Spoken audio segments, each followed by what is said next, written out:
Hello achievers, this is Shivam here. Last lecture में हमने कंकड़ पत्थर का ब्रिज देखा था, व्हीट स्टोन ब्रिज। आज हम पढ़ने वाले हैं मीटर ब्रिज। ये भी बिल्कुल वही है, कैसे सब कुछ बताऊंगा आपको मैं। सबसे पहले स्टार्ट करते हैं इसको। तो it is a setup used to find out the unknown resistance in the circuit. जैसे ही कि वहां पर व्हीट स्टोन ब्रिज को हम किस लिए यूज करते थे, किसी भी अननोन रेजिस्टेंस को फाइंड करने में। सेम उसी तरीके से यहां पर भी हम किसका यूज करेंगे, किसी अननोन रेजिस्टेंस को फाइंड करने के लिए इसका यूज करेंगे। यहां पर देखो क्या लिखा हुआ है, it works on the principle of wheat stone bridge. इसको किसके ऊपर वर्क कराया जाता है, व्हीट स्टोन ब्रिज के ऊपर। मतलब वो वाला और ये वाला बिल्कुल क्या, लगभग ऑलमोस्ट पूरा का पूरा सेम ही है। पहले समझते हैं कि ये है क्या, फिर आपको मैं इसको कंपेयर करके दिखाऊंगा व्हीट स्टोन ब्रिज के साथ, बिल्कुल इजी लगेगा आपको। तो देखते हैं सबसे पहले यहां पर क्या गिवन है हमें।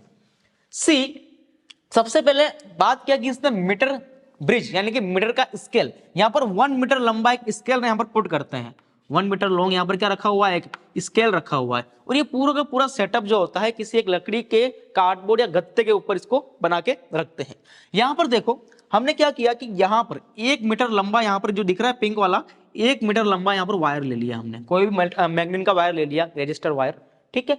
और यहां पर हमने क्या किया, यहां पर रेजिस्टेंस दिया एक R जो कि अननोन है, और यहां पर हमने ले लिया रेजिस्टेंस एक S जो कि स्टैंडर्ड है, पता है हमें। यहां पर हम रेजिस्टेंस बॉक्स का इस्तेमाल भी कर सकते हैं। रेजिस्टेंस बॉक्स पता ही होगा क्या होता है आपको, उसका इस्तेमाल भी हम यहां पर कर सकते हैं, ठीक है।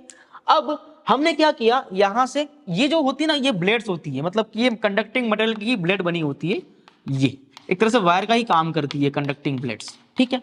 अब यहां से हमने क्या किया कि एक बैटरी और एक की जोड़ दी, और देखो यहां बीच में पॉइंट बी से हमने एक गैल्वेनोमीटर लिया, और यहां पर हमने क्या जोड़ दी, एक जोकी। दिस इज कॉल्ड जोकी। जोकी समझते हो ना आप, वही वाली जोकी, जिससे मतलब हम इसके ऊपर वायर को सिरका सकते हैं इसके ऊपर, ठीक है। इसलिए हमने इसको नाम पेन, एकदम पेन की तरह होती है ये। तो यहां पर देखो ये हमने जोकी लगा दी। अब हमारा काम क्या है, हमें इस जोकी को इस वायर के ऊपर से हिलाना है, और एक ऐसा पॉइंट लेके आना है जहां पर इस गैल्वेनोमीटर में डिफ्लेक्शन क्या हो जाए, 0 हो जाए। यानी कि इसमें मुझे क्या मिले, यहां पर नल डिफ्लेक्शन मिले, 0 डिफ्लेक्शन, नल डिफ्लेक्शन। तो क्या होगा, मान लेते हैं कि ये नल डिफ्लेक्शन जो है हमें यहां पर इस पॉइंट पर मिला, पॉइंट डी पर, और इसको मैंने नाम दे दिया, या लेंथ जो मिली मुझे, इस लेंथ मैंने मान लिया L लेंथ।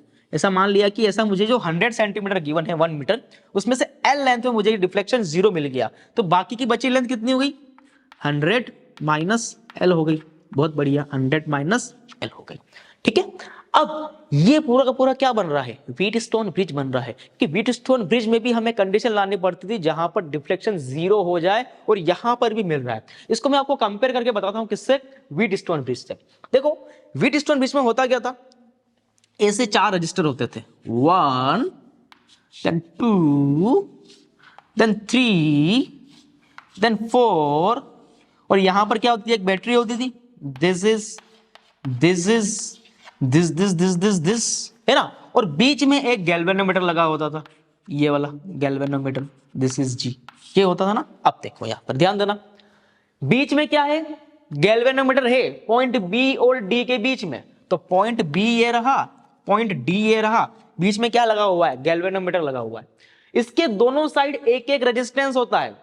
फर्स्ट वाला यहां R है, सेकंड वाला S है, तो दोनों साइड में एक एक रेजिस्टेंस लगा दो, R एंड S। आई बात समझ में।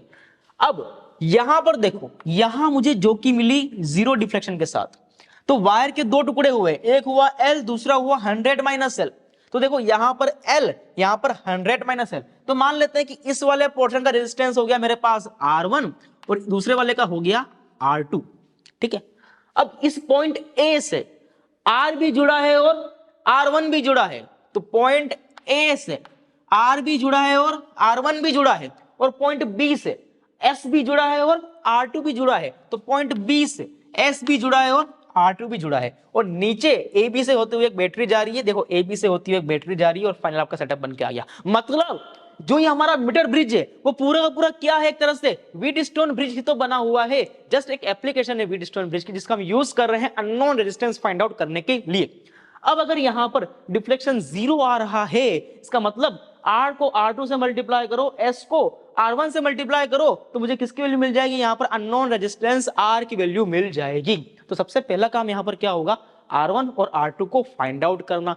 तो देखो यहां पर अगर मैं जो यहां वायर यूज कर रहा हूं, उसकी अगर रेजिस्टिविटी रो हो, क्या हो, रेजिस्टिविटी रो हो, लेंथ मुझे गिवन है ऑलरेडी 1 मीटर, और क्रॉस सेक्शनल एरिया किसका कितना हो, इसका ए हो, तो बताओ अगर मुझे इतने से टुकड़े का रेजिस्टेंस निकालना होगा तो मैं कैसे निकालूंगा? तो R1 is equal to rho into length कितनी है इसकी, L है, भाई एरिया कितना है, A है। आई बात समझ में? और R2 निकालना है तो रो इंटू L, लेंथ कितनी है इसकी 100 माइनस L है, this is 100 minus L, by area कितना हो जाएगा, तो बिल्कुल यूनिफॉर्म गिवन है, तो ये हो गया R1, ये हो गया R2, उसको वहां पुट करना है। अब देखो बेसिकली कहां करें, यहां कर ले, तो देखो यहां पर मुझे क्या करना है, R इंटू करना है R2 और S इंटू करना है R1, यही तो हमारी व्हीटस्टोन ब्रिज की कंडीशन होती है। अब इससे क्या निकलेगा, मेरा R निकल के आ जाएगा, देखो कैसे, यहां पर R निकालना है, R2 की वैल्यू कितनी मिली मुझे, रो 100 माइनस L डिवाइड में कितना A, सामने कितना S इंटू R1 कितना है, R1 row L bye A, तो रो L बाय A ने A को मार दिया, रो ने रो को मार दिया, तो बचा कौन मेरे पास, R equal to S into L divide by में कौन 100 minus L, this is 100 minus L, this is the value of R। Simple क्या करना था हमें, व्हीटस्टोन ब्रिज को पहचानना पड़ेगा और हम क्या निकाल सकते हैं यहां से, R की वैल्यू को फाइंड आउट अच्छे से कर सकते हैं। तो मीटर ब्रिज मतलब क्या है, एक व्हीटस्टोन ब्रिज ही है।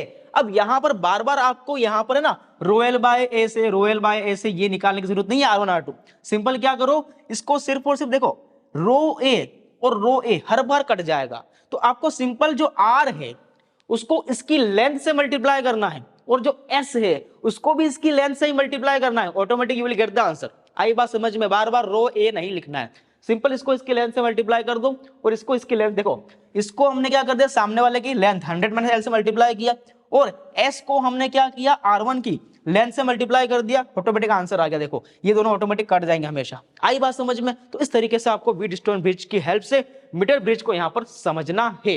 हम यहाँ पर क्वेश्चंस ट्राई करके देखेंगे जिससे कि आपका कॉन्सेप्ट बिल्कुल यहाँ पर क्लियर हो जाए। हमें यहाँ पर एक क्वेश्चन गिवन है जो ऑलरेडी यहाँ पर JEE मेन 2023 में जनवरी अटेम्प्ट में आया हुआ है।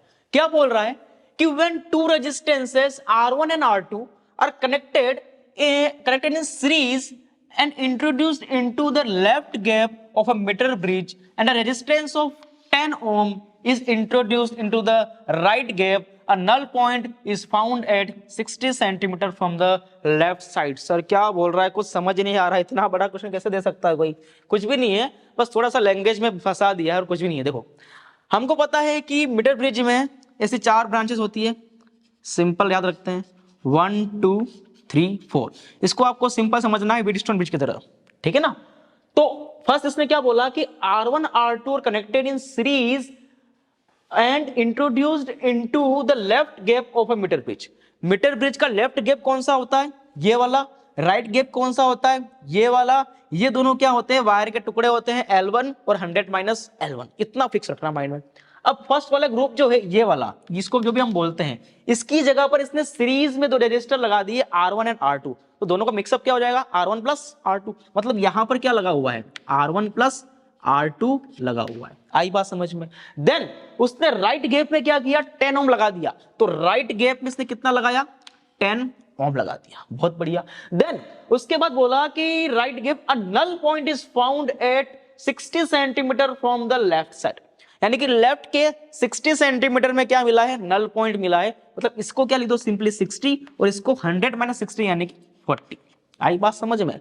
अब इसको इससे मल्टीप्लाई करो और इसको इससे मल्टीप्लाई करो, you will get the answer. तो इसको इससे किया मैंने, तो 40 multiply with R1 plus R2 equal to 10 multiply with 60, तो 10 मल्टीप्लाई विथ 60, तो एक जीरो ने एक जीरो को मार दिया, 2 यहां पर 3 30 15, तो R1 प्लस R2 कितना मिला मुझे, यहां से 15 मिल गया। इतनी बात समझ में आई।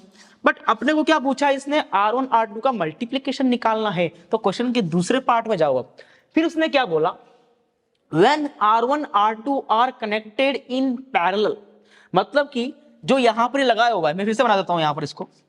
अब जो यहां पर जो फर्स्ट वाला लेफ्ट गैप है, उसने क्या किया इस लेफ्ट गैप में R1 R2 को पैरेलली ऐड कर दिया, तो यहां पर R इक्विवेलेंट क्या आएगा R1 R2 bye R1 plus R2, ये इसका आंसर निकल के आ गया इस वाले का। Then left gap, a resistance of 3 ohm is introduced into the right gap, यानी कि यहां पर कितना लगाया 3 ओम लगा दिया, और बोल रहा है null point at 40 centimetre from the left and, तो यहां पर कहां मिला 40 पर, तो वहां कितना हो जाएगा 100 माइनस 40 60 पर।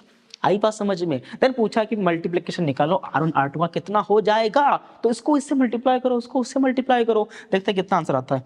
तो हमने क्या किया R1 R2 bye R1 plus R2 को मल्टीप्लाई किया 60 के साथ, और सामने 3 को किससे कर दिया 40 के साथ, तो 3 को कर दिया हमने 40 के साथ, एक 0 से एक 0 कट गया, 3 2 जा 6 और 2 2 जा 4, यानी सामने कितना बचा मेरे पास ओनली 2 बचा। अब यहां देखो R1 R2 equal to 2 into R1 plus R2 है ना। अब इसकी वैल्यू कितनी निकाली हमने यहाँ पर 15, तो 15 इंटू 2 कितना हो गया 30। This is your answer R1 R2 का, this is multiplication 30 ohm square, तो यहाँ पर क्या लिखेंगे हम 30। तो इस तरीके से आपने क्या था इसके अंदर कुछ भी नहीं था, बिल्कुल बेसिक से क्वेश्चन को सोल्व कर दिया। एक और क्वेश्चन हम ट्राई करके यहाँ पर देखते हैं। नेक्स्ट क्वेश्चन हमें यहाँ पर गिवन है, जो ऑलरेडी यहाँ पर JEE मेन 2020 के जनवरी अटेम्प्ट में आया हुआ है। क्या बोल रहा है कि ना metre bridge experiment S is a standard resistance and R is a resistive wire. Okay, it is found that balancing length is 25 centimetre, ये भी बात सही है।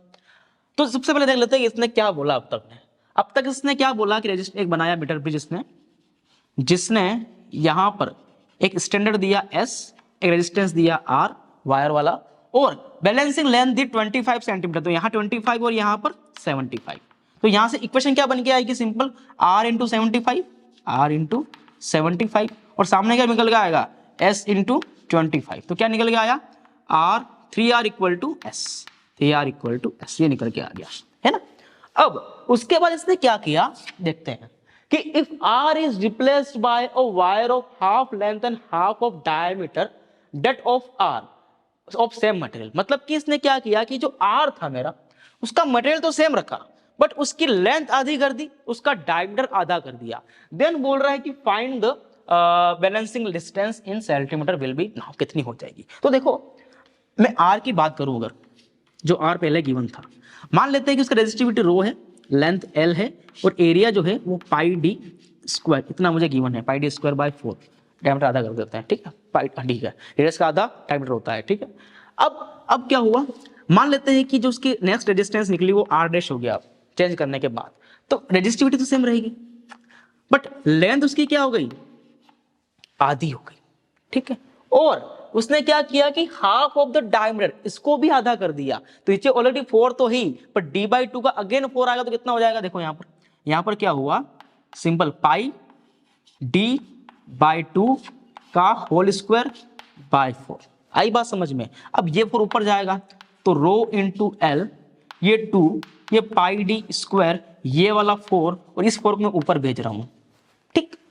इस 4 से 2 कटा, कितनी बार कटा 2 टाइम्स, तो 2 into rho L by pi D square by 4। इस वैल्यू को देखो, ये एग्जैक्ट इसके इक्वल है R के, इसका मतलब जो मेरा R डैश है, जो मेरा R डैश वो किसके इक्वल है, वो 2R के ही इक्वल है। आई बात समझ में। तो अब बोल रहा है फिर से बैलेंसिंग लेंथ निकालो, तो मान लेते हैं यहां पर अब कितना हो गया मेरे पास, ये हो गया यहां पर मान लेते हैं 2R आया, ठीक। S तो गिवन ही था, अब ये मुझे गिवन नहीं था, तो मान लेते हैं कि ये L है और ये 100 माइनस L है, इन दोनों को मल्टीप्लाई करें अब, तो 2R को मल्टीप्लाई किया हमने, 2R को मल्टीप्लाई किया हमने 100 माइनस L से, और S को मल्टीप्लाई किया किससे L से, S को मल्टीप्लाई कर दिया हमने L से। और देखो यहां पर R की वैल्यू कितनी है या S की वैल्यू कितनी है 3R, तो सिंपल क्या पुट करो S की वैल्यू पुट कर दो 3 इंटू R, तो R से मेरा R कट गया और सामने क्या बचा 200 minus 2L equal to 3L, तो 5L इक्वल टू कितना बचा 200 तो L मेरा कितना आ गया यहाँ से 40 centimetre. This is your balancing length, L is equal to 40 centimetre. तो कितना आसान था क्वेश्चन को करना, कुछ भी नहीं था, हल्का सा कंफ्यूज किया तो हमने क्या कर दिया, थोड़ा सा मेथड लगा दिया, इस तरीके से आगे बढ़ गए। आसानी से R इक्वल टू R' के इक्वल आ गया, इसको पुट किया और आंसर निकाल के आ गया। तो इस तरीके से हमारा यहाँ पर मीटर ब्रिज कंप्लीट होता है। बहुत ही आसान क्वेश्चन एग्जाम में इसके आते हैं, बहुत आसान सा एक कॉन्सेप्ट है, पूरा का पूरा व्हीटस्टोन ब्रिज की तरह ही काम करता है। तो आई होप कि आप लेक्चर समझ में आया होगा। मिलते हैं फिर से नेक्स्ट लेक्चर में, तब तक के लिए पढ़ते रहिए। All the very best.